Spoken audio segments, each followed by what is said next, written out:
සුබෝදෑසනක් මෝරා 96 සහෝදර සහෝදරියනි මෙදාසරිත් අපි බක් මහවුලල අති උත්කර්ෂවත් අන්දමින් කරන්න යනවා. ඒක තියෙන්නේ ඇම්ඩා නැත්තම් සනත් මහතන්තිලා ගෙදර පන්නිපිටියේ ගොඩාක් ලොකු ගාඩන් එකයි හොඳ ඉඩකවුයි හොඳ ගෙදරයි ඔක්කොම තියෙනවා. ඒක නිසා අපිට පහසුකම් ඔක්කොම තියෙනවා.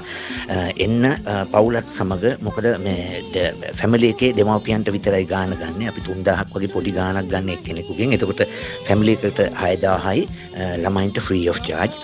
උදේ කිරිබත් කාලා අවුරුදු මේසේ අනුභව කෙරුවට පස්සේ අපිට ඊට පස්සේ තල්රා තියෙනවා. ඊට පස්සේ එක එක ಜಾති මස් වර්ගත් එක්ක බයිට් එක්ක හොඳට මේ විනෝද වෙන්න පුළුවන්. ඇත්තිතරම් බොන්න පුළුවන්. එතකොට අවුරුදු ක්‍රීඩා 14ක් විතර තියෙනවා. හොඳටම hina යන ඒවා තියෙනවා. හොඳම hinaව තෝරනවා, සැඟවුන අමුත්ත තෝරනවා, දෙයිගෙඩිය හැන්දේ තියා යන ගෝනි ග්‍රේස්, ඊට පස්සේ බනිස් කෑම.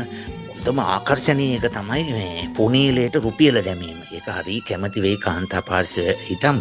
ඉතින් ඒකින්ද ඔය ඔක්කොම කරලා හොඳට සින්දු කියලා විනෝද වෙලා හවස උදේ 8 ඉඳන් හවස 5 මාර වෙනකන් නැත්තම් රෑ 8 වෙනකන් හරි හොඳට විනෝද වෙලා අමතක වෙන දවසක් කරමු. ඔක්කොමලත් එක්ක එන්න. මේක නම් අමතක කරන්න එපා. අපේ හැම ෆීල්ඩ් එකේම සහෝදර සහෝදරයන්ට මතක් කරන්නේ. ඒ කියන්නේ අපි මේ වගේ ගානක් අඩුවෙන් කරලා මේ අපි මේ හැමෝටම එන්න කියන්නේ ගොඩක් කට්ටියගේ දායකත්වය ස්පොන්සර්ෂිප් එක්ක මේක කරන්නේ. තව වැඩි දුරටත් මොනවා හරි විදියකින් යම් යම් මූල්‍යමය ආධාර හෝ ඩ්‍රින්ක්ස් හරි මොනවා හරි ගේන්න කැමති නම් අපේ ලක්සිරිව මේ කෝල් එකක් දීලා අමතලා මේක සාර්ථක කරගන්න. අපේ දිනය අමතක කරන්න එපා.